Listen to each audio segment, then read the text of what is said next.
Bom dia, boa noite, todos que nos seguem na Rádio Nova Aliança e também nas nossas redes sociais. Esse é o nosso programa de Justiça e Paz.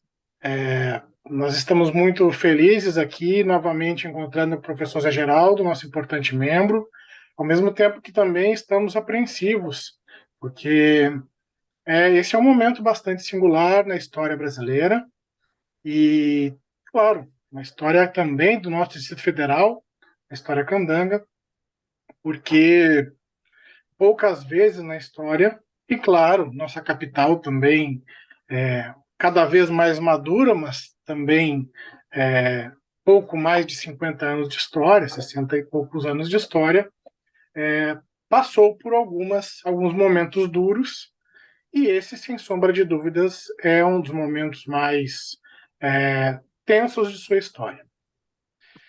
Bom, a nossa Comissão Justiça e Paz, ela tem o papel, de fato, de defesa da democracia, de mediação de situações tensas, por que não, de guardiã da democracia. Esse papel de uma comissão que surge das comissões ainda geradas ou no contexto do Concílio Vaticano II, mas potencializada exatamente na redemocratização do Brasil, ela tem uma importância histórica para a nossa capital.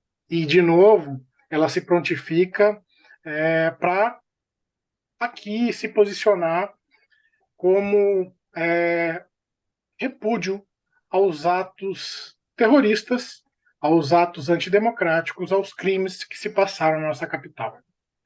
Não é à toa que quem se prontifica a debater esse importante fato e triste fato é o nosso professor José Geraldo, nosso membro, nosso ex-reitor da Universidade de Brasília, junto comigo, que já me apresentei outras vezes, sou o representante do colegiado, sou o presidente da comissão, ou estou o presidente da comissão. Esse momento também é um momento que que passa por pelo menos duas questões muito importantes, que é a intervenção na segurança pública do Distrito Federal, por uma série de omissões que nós pretendemos debater, e também o afastamento do governador do Distrito Federal, Ibanez Rocha, além da prisão de mais de 1.500 pessoas que atentaram contra a segurança pública e o Estado Democrático de Direito, também indicado como atos terroristas. Professor Geraldo, esse triste cenário nos faz refletir sobre o papel da comissão, sobre o papel da justiça e se a justiça é um meio para atingirmos a paz. Antes disso, de lhe passar a palavra, eu queria convocar todos os nossos ouvintes que estão acompanhando esse programa na Rádio Nova Aliança, que esse programa também ele passa todos os sábados nas nossas redes sociais. Zé, então a gente pode dizer, ou pelo menos eu gostaria de dialogar com você, sobre essa relação entre justiça e paz. Quer dizer, que a paz que a gente trabalha é uma paz dos cemitérios? É uma paz silenciosa? Ou a justiça é um grande mediador? Como a gente trabalha isso? E queria te dar aqui boas-vindas, agradecer a tua presença. Muito obrigado. Então, cumprimento ao presidente Eduardo e os que nos acompanham pela Rádio Nova Aliança e pelo YouTube, pelo Facebook da Comissão Justiça e Paz, nesse programa de Justiça e Paz, né?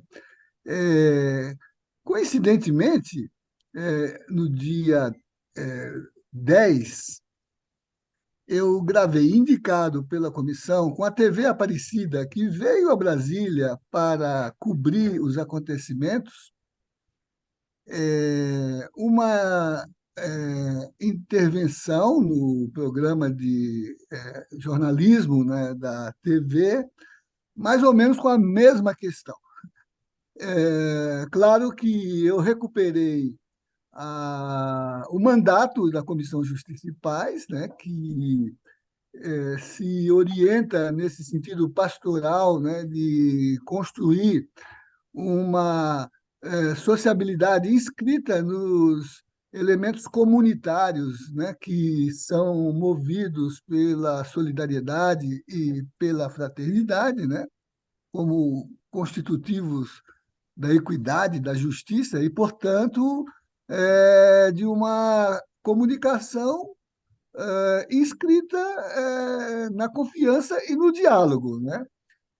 E gravei o depoimento exatamente no dia seguinte à mensagem que o Papa Francisco, no encontro que teve com o corpo diplomático acreditado no Vaticano, né, em que ele tratou de vários temas, em geral, sobre a perspectiva globalizada das relações entre os povos, pela mediação da Pace in Terris, né, da encíclica que trata desse tema, né, mas também com um olhar sobre a questão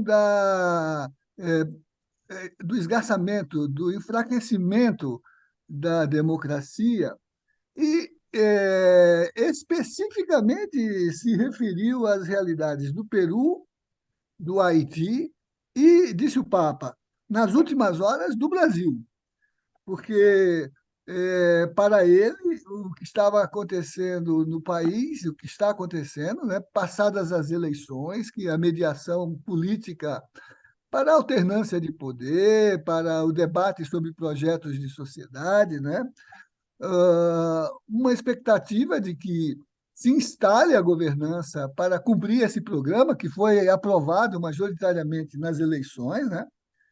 E ele se preocupa com essa realidade no nosso país, porque, diz ele, se mantém, a despeito das eleições, uma crise política com cargas intensas de tensões expressas sob a forma de violência que exacerbam os conflitos sociais. São palavras do Papa Francisco, né? E ele exorta a que se busque superar as lógicas parciais que estão na base desses conflitos e trabalhar pela construção do bem comum. Quer dizer, a justiça se expressa na política como construção do diálogo e para o próprio Papa Francisco, como está na Evangelii Gaudium, é a dimensão sublime da caridade, né? Ou seja, para o Papa, sem essa mediação da justiça, né, que é exatamente o engajamento solidário e fraterno nas condições de realização do bem comum, não do egoísmo, né, não do descarte de sujeitos, indivíduos, pessoas, né, que se ponham à margem da satisfação das necessidades segundo uma lógica econômica, né, que está mais voltada para a acumulação privada e que traduz isso que o Papa chamou de lógica parcial, do interesse do enriquecimento à custa do sacrifício humano e da descartabilidade de segmentos importantes em escala global pelas imigrações, né? E em escala local pelo aviltamento do trabalho, né, reduzido na sua dignidade, porque os produtores da riqueza não têm acesso à riqueza que produzem, né?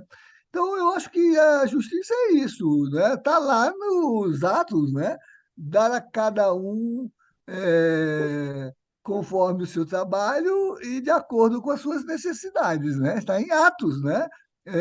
A comunidade é formada na medida em que os seus membros, nos atos se diz os cristãos, vêm aos apóstolos, trazem o produto do seu trabalho, que passa a ser distribuído a cada um conforme a sua necessidade, né? Então, eu penso que é isso que está na agenda da nossa ação política e se eu não, se eu não disser intolerável, ao menos dizer absolutamente preocupante, a palavra que você usou, né? Assistir, inclusive cristãos, né? Que se deixam engajar, né, no proselitismo dessas mobilizações inscritas na estratégia da violência. As cenas que nós vimos na Esplanada e na Praça dos Três Poderes, no simbólico das expressões da governança inscrita nos fundamentos da Constituição, o poder legislativo, o poder judiciário e o poder executivo, e o aviltamento desses símbolos, que não poupou sequer as expressões simbólicas das nossas convicções religiosas. Vimos ali a depredação com o vandalismo que atingiu vários objetos do patrimônio cultural do país, mas também imagens sacras de crucifixos que foram arrancados e expostos, né, como se fosse, de novo, Cristo exibido à sanha de uma multidão que pede crucifixo, crucifixo, né? E junto com ele o povo que confia em valores que aprendeu a cultivar no Evangelho, que são valores de justiça e de paz, né? Uma justiça, né, que jorre como fonte que não seca, dizia Amós, não é isso? Né? E que leve à construção de um direito, que é o reconhecimento da dignidade de quem está presente no social e que precisa ter, sob a forma, né, de uma governança que lhes assista, né, a atenção das políticas públicas, das políticas sociais, da atribuição dos bens existenciais, do mínimo existencial, que para o Papa é teto, é trabalho e é terra, não é isso? A teologia dos três T's que ele menciona, né? E que são nossas expectativas de pacificação.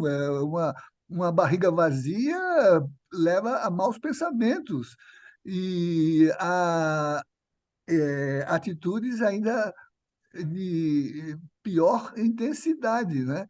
Então, é preciso ter em conta isso e a paz precisa ser construída pela justiça, né? Não pela idolatria, né? Professor, não poderia ser diferente. Concordo muito com o senhor. A preocupação é muito grande dessa, essas atitudes.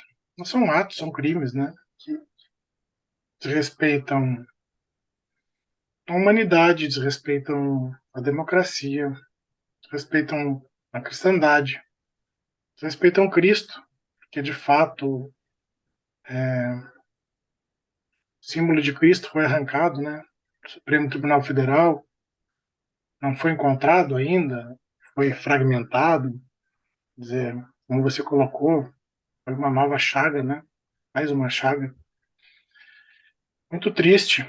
Patrimônio histórico brasileiro, que é o patrimônio histórico da humanidade, nossa Brasília é um símbolo da humanidade, não é uma cidade tombada, é destruída como um desrespeito. Não é desrespeito, é uma desconsideração ao humano e sua história, a civilização humana. Um ódio tão grande que a gente não consegue entender um coração cheio de amor. Por isso, eu queria passar para uma segunda rodada, na verdade, uma continuidade, sobre uma reflexão que surgiu nos últimos dias após a prisão dessas pessoas, de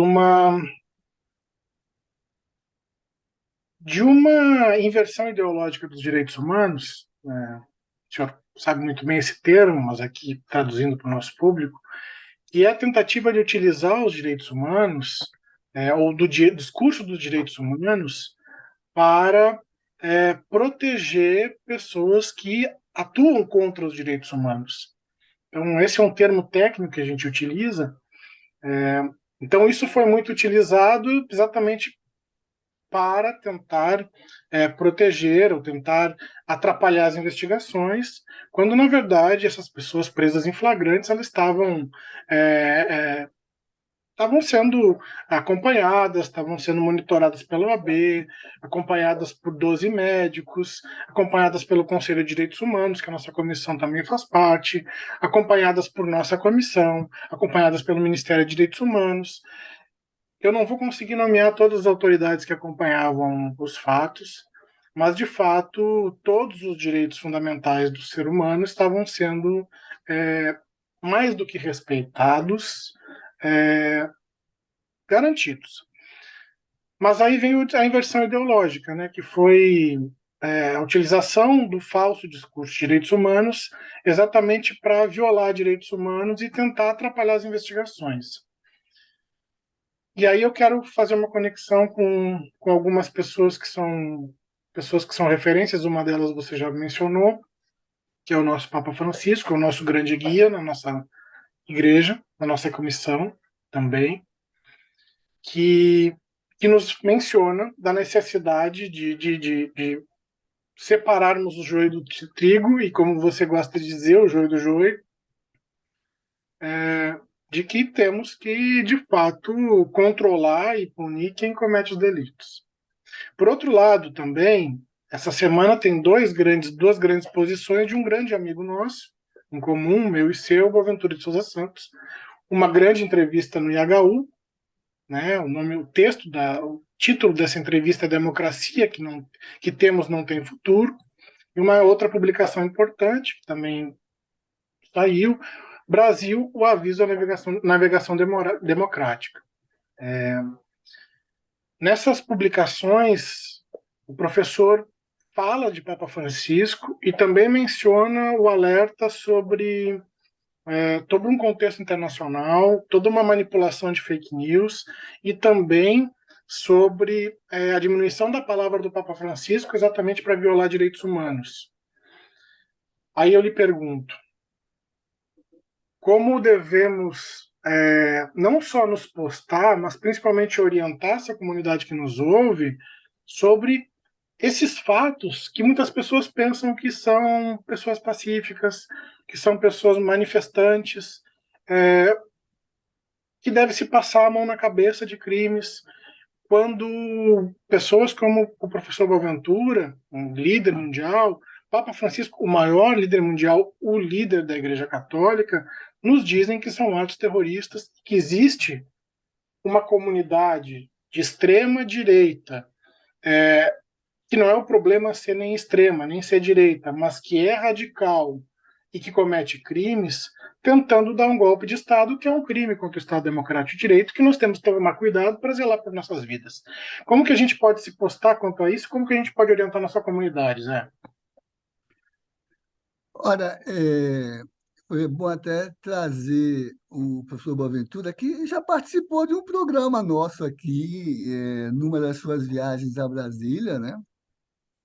E conversou conosco exatamente chamando para o cuidado cognitivo, né, de não escorregarmos nessas eh, tergiversações. Ele tem um livro que você conhece, E se Deus fosse um ativista de direitos humanos, no qual ele dialoga, né, com essas preocupações pastorais, a admiração que ele tem pelo Papa Francisco, né, mas a atenção que ele tem para que o seu profetismo não seja reduzido e não sirva de álibi, né, para abonar, né, formas irresponsáveis de conduta, sejam elas de pessoas que têm crenças ou não, né? Eu, nessa linha, até fiquei muito satisfeito de ver o nosso cardeal Dom Paulo, né, que está sempre muito atento a essas condições do diálogo, mas sem perder de vista o sentido constitucional da atenção e do respeito aos direitos fundamentais, né? Em que ele claramente confirma que, inclusive, estes que foram detidos em flagrante delito, não é isso? São pessoas que têm que responder pelas graves agressões que fizeram à legislação e a esses valores que são princípios constitucionais, né? É claro que a gente sabe, né, que e refletido de muitas adesões, até religiosas às vezes, né, pessoas são influenciáveis por palavras elegantes, por exortações mitificadoras, né? E às vezes criam, né? Uma percepção dos problemas, né? Que acaba fazendo com que sirvam, né, de base para o uso malicioso daqueles que se valem de sua boa-fé, né?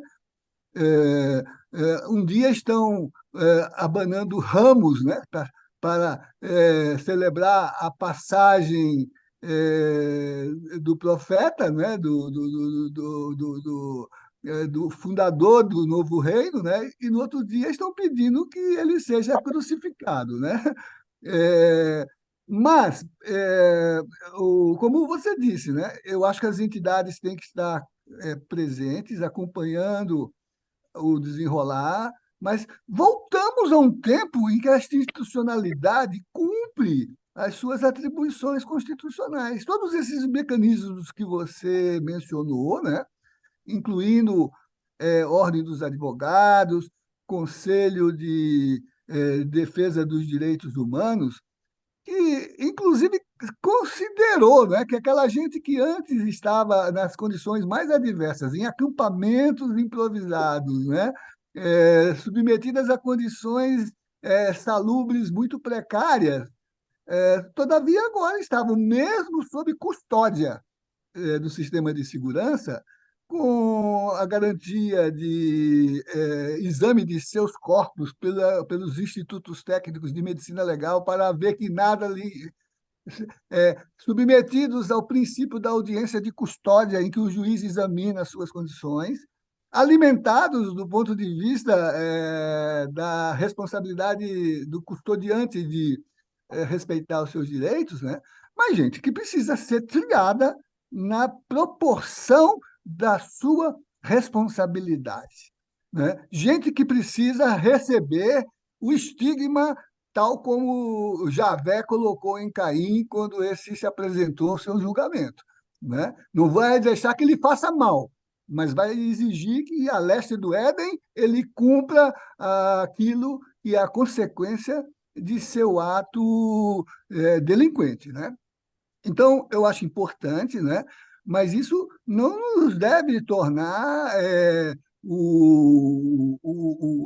aliados nem abonadores dessa conduta, independente da nossa condição de misericórdia. Acho que devemos ter. E devemos estar junto com essas instituições que agora, pelo menos do ponto de vista do que a gente já viu se instalar enquanto governança, segue as determinações do Estado de Direito. Não são mais clandestinas, não são mais intransparentes que ocultam ou disfarçam os seus atos sob forma de sigilos, né? Não são infiltrados, né, que se valem da sua expertise tática, técnica, né, para se colocarem como agitadores no meio de gente que foi levada assim como um grande rebanho, né, para entre eles o pastor ser substituído pelo lobo, né, que vai ser o predador das instituições, né? Então, eu acho que isso é muito cuidadoso, devemos ter a atenção no sentido de que os direitos humanos são um fundamento, e foi em defesa dos direitos humanos que a democracia se reconstruiu, que o princípio eleitoral recuperou a questão do respeito à Constituição que estava sendo aviltada. Em nome dos direitos humanos é que se pede que a responsabilidade governante não se iluda com as pretensões autoritárias que pedem intervenção armada, que pedem golpe de Estado, não é isso? quando a gente assistiu, né, que todas as interpretações, mesmo daqueles setores mais recalcitrantes, não tergiversaram em perceber os elementos nefastos de uma ação que, como diz o Papa, traduz uma lógica parcial, que é a lógica da violência para afirmar os seus interesses, né? Então, por exemplo, dentro desses valores que a gente assistiu, a própria polícia separar o joio do joio. E, em nome de elementos humanitários, por exemplo, tirar, sem deixar de fazer as anotações devidas, tirar do meio daquilo que é a delinquência mais nefasta, que chega à beira do terrorismo, né? Que atenta contra o Estado de Direito, que atenta contra a Constituição, que atenta contra a democracia, como diz o Papa, esgarça a democracia, né? E não atribuir a mesma configuração de delinquência desses setores. E retirou, né? E até a gente assistiu da parte da nossa igreja uma disposição de assistência, né? Embora todos eles tivessem meios de financiamento que o trouxeram para cá, podiam levá-los de volta, não é isso? Mas é isso, eu acho que é essa a condição que nós estamos vivenciando e a democracia ela é pródiga, né, no sentido de construir valores que estão escritos na atuação de realização do bem comum e na perspectiva teológica de uma sociedade fundada no princípio da justiça e da paz. Muito obrigado, professor. Suas palavras são esclarecedoras e pontuais para esse momento tão complicado. O nosso tempo de programa ele é um tempo bastante preciso, a gente pode colocar assim. Eu queria deixar para o senhor um tempo de encerramento, um tempo breve de encerramento. Nós temos a inserção musical, as vinhetas ainda, mas queria que você despedisse dos nossos convidados, desculpa, do nosso público, e agradecer a sua presença hoje, nesse tempo tão importante da história, onde aqui a gente separa não só o momento presente, mas também quem nós vamos ser e como vamos ser vistos para as próximas décadas, né?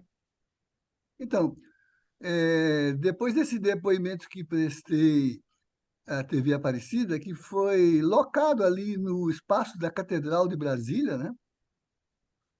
Ali ia se realizar um ato interreligioso, de diferentes confissões, né, com um caráter muito ecumênico, prevalecendo as confissões cristãs, né, e que orariam pela paz, né, mas para fortalecer a sua disposição política de, com fé, construir os fundamentos de uma sociedade que se reumaniza, se realma, como diz o Papa Francisco, se realma, né?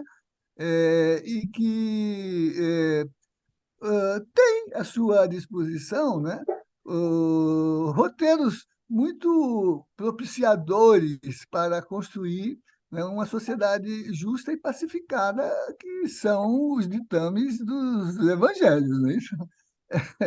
Ah, vamos ver que aqui agora vem a Simone Furquim e vai mostrar como o Evangelho é rico do ponto de vista de apontar caminhos, né?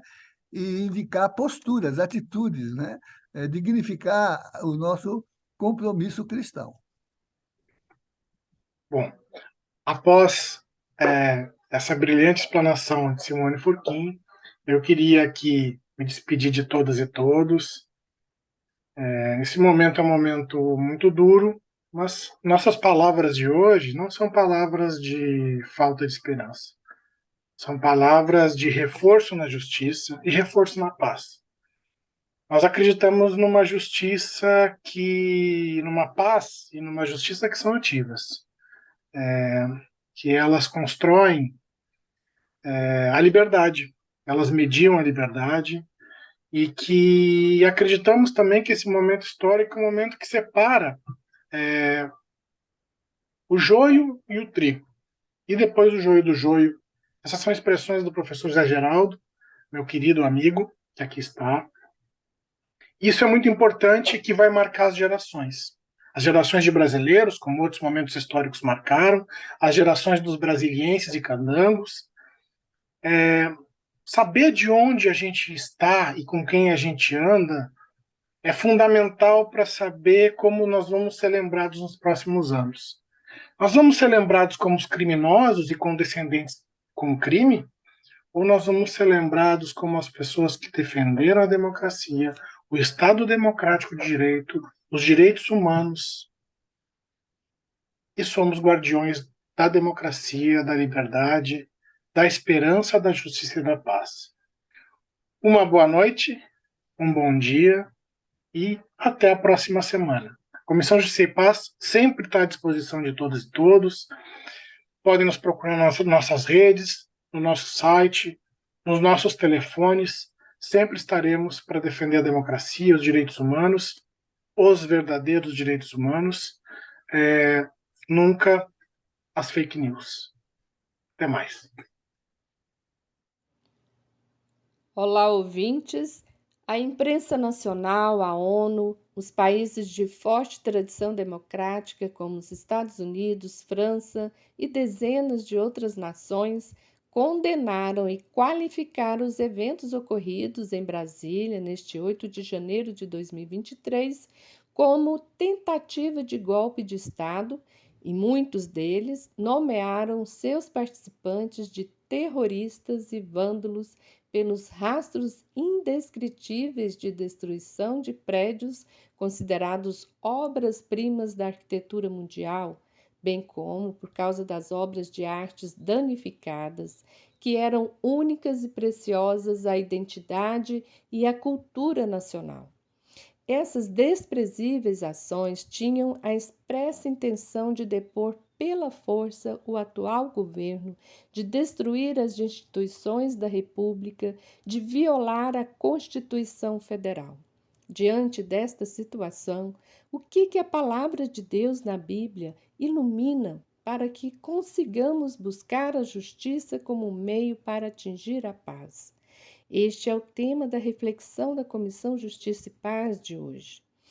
Quando voltamos o olhar para toda a história do povo da Bíblia, percebemos que toda vez que o povo começa a desviar-se do caminho, a quebrar a aliança com Deus, surge um profeta para fazer memória que Deus é aquele que livrou o povo da casa da escravidão no Egito, que caminhou com este povo para alcançar a terra prometida, para que vivessem com justiça e paz, assim como exorta o profeta Amós. Quero ver o direito brotar e correr a justiça, qual riacho que não seca. No Segundo Testamento, os primeiros cristãos que escreveram os evangelhos perceberam que agora é Jesus de Nazaré que os ensina a buscar a justiça e paz, conhecido como Reino de Deus.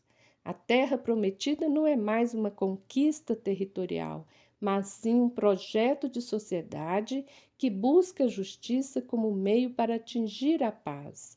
Busquem, pois, o primeiro lugar, o reino de Deus e a sua justiça, e todas essas coisas serão acrescentadas a vocês. Assim também, nós hoje, todas as vezes que nos desviamos do projeto de Deus, precisamos voltar nossos olhos, ouvidos e conhecimentos para o nosso passado. A história nos ensinou que, desde o fim da ditadura, vamos conquistando cada vez mais um projeto democrático e de justiça em nosso país, mesmo que num ritmo mais lento do que gostaríamos. Não devemos jamais desviar deste projeto. Portanto, quando pessoas atentam contra a democracia, cometem crimes contra a Constituição Cidadã de 88. Devem ser punidas no rigor da lei, sendo-lhes garantidos todos os direitos que a própria lei determina, para que não haja abuso de poder e nem violências. E estas garantias às pessoas que estão presas em decorrência dos gravíssimos eventos estão sendo asseguradas, conforme atestam as entidades de direitos humanos, a exemplo da OAB, e os órgãos de Estado, como o Ministério Público Federal. Aplicar a lei penal para esses casos é uma imposição e caminho pedagógico para que nós não desviemos de nossa conquista maior em nossa sociedade, que é viver a liberdade de um Estado democrático, para que todas as pessoas possam participar com equidade de direitos e para que todos tenham vida e abundância. Em tempos de ausência de justiça e paz, nosso horizonte deve nos levar ao sonho do profeta Isaías, que vai dizer: e essa justiça trará paz, haverá sossego e confiança para sempre. Meu povo viverá em paz, tranquilo em seu lar, terá descanso e segurança.